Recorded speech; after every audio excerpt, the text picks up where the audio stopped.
Hi girls! Today I'm going to show you how to fill in an order form correctly. Now this is actually the way that I've always done it, and some people do it a little bit differently. I find that this is the best way for me, but I'm going to nonetheless show you how to do it. The first thing you want to make sure you do is fill the information, so I'm just going to go ahead and write Susie's name on here and, you know, fill in the rest of the information as necessary. But essentially I want to show you how to actually do the mathematics of this.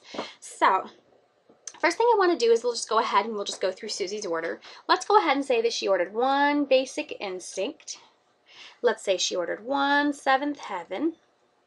Let's say she ordered one bottle of coochie cream and one bottle of body dew.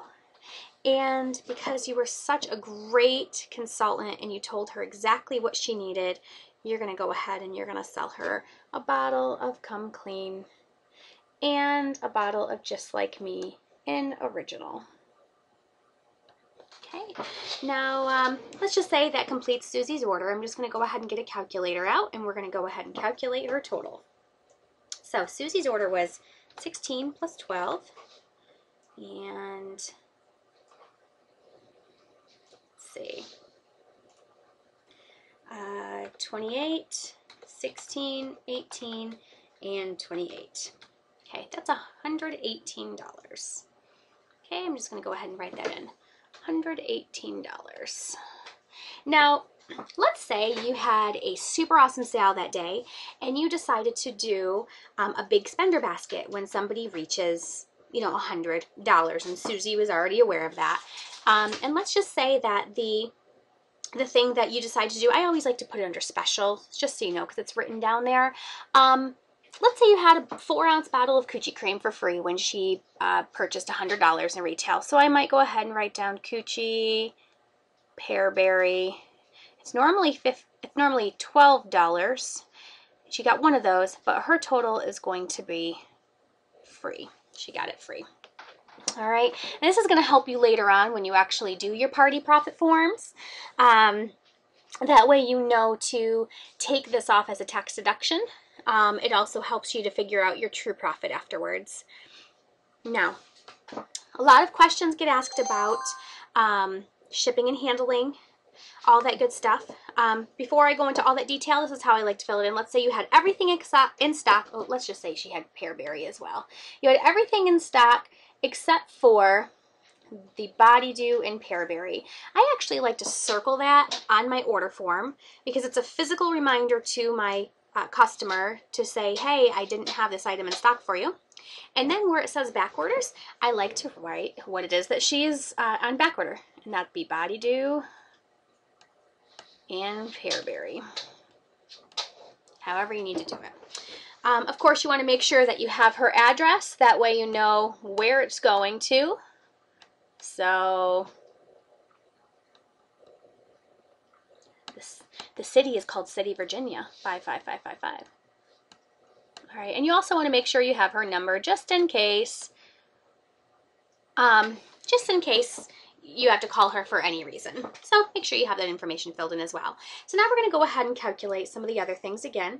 We have $118 in retail, okay, that we're collecting from her. Now, I don't like to actually put in the $12 up here. Some other consultants will add the 12 here, and then they'll subtract the 12 down here. That's completely up to you. That's totally not my style, just because how I do my party profit forms, I like to know how much I've actually collected right here, and just helps me along the way. So I'm going to go ahead and calculate what it is. Now, that's 118 plus 6. That's going to give you this number, the subtotal, 124. Okay, sales tax in the state of Virginia is, whoa, there it goes. Sales tax in the state of Virginia is 5%.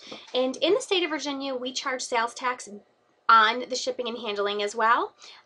In different states, it might be different kinds of things. So just make sure you're aware of whatever your state does and multiply that. There's a couple of different ways you can do this. I tend to do a shortcut, but I'm going to show you the first way first. So 124 times 0.05, that's $6.20. And then if you go ahead and add up those numbers together, it's going to be $130 Sorry, I'm writing this physically on my screen like that. So 130.20 is going to be her total due. Now, the other way, in case you're interested in Mathematic and the nerdy points that I like to say, because I kind of am a math nerd, that'd be 118 plus 6, and then if you multiply it by 1.05, you're just multiplying it by itself, which is the 124 times the 5%, which was going to give you the same exact amount of money. That's up to you if you want to do it that way. It's totally up to you. Essentially, what I also like to do is I like to fill in,